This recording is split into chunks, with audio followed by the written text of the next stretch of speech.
MP రఘురామకృష్ణరాజుకు Narsapuram MP ticket ఇవ్వాలంటూ ఆయన అభిమానులు నిరసన చేపట్టారు. పశ్చిమ గోదావరి జిల్లా వీరవాసరం మండలం నవడూరు సెంటర్లో పెద్ద ఎత్తున నినాదాలు చేశారు. వైసీపీ అరాచకాల్ని ఎండగట్టి ధైర్యంగా పోరాటం చేసిన వ్యక్తి రఘురామ అని అన్నారు.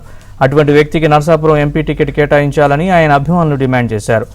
టికెట్ కేటాయింపుపై కూటమి నాయకులు పునరాలోచించాలని వారు కోరారు.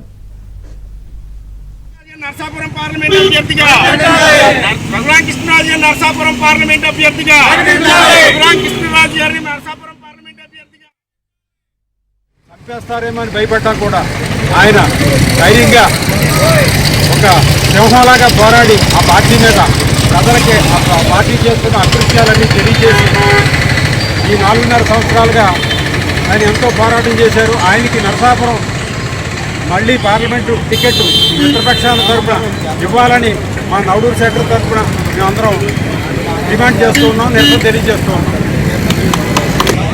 వైసీపీ ప్రభుత్వం చేసిన అరాచకాలన్నీ అరికెట్టి జనాల్లో వెలుగు తీసుకొచ్చి అతను చేసిన దౌర్జన్యాలన్నీ తీసుకొచ్చి మన ట్రిబుల్ ఈరోజు మనకు పార్లమెంట్ సీట్ రావడం వల్ల ఇక్కడ అందరం కలిపి నవడూరు సెంటర్లో నిరాశ కార్యక్రమం తెలియజేస్తున్నాం.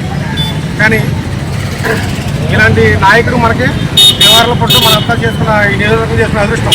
అలాంటి నాయకుడు మనకి ఇక్కడ ఎవరు లేరు. అంత ధర్నా చేసి అంత జ్ఞానం మీద తెచ్చుకుని అంత పోరాటాలు చేసిన నాయకుడు కంపల్సరీ ఆయనకి పార్లమెంట్ అభ్యర్థిగా ఇవ్వాలని మేమంతా నిరాశ చేస్తున్నాం.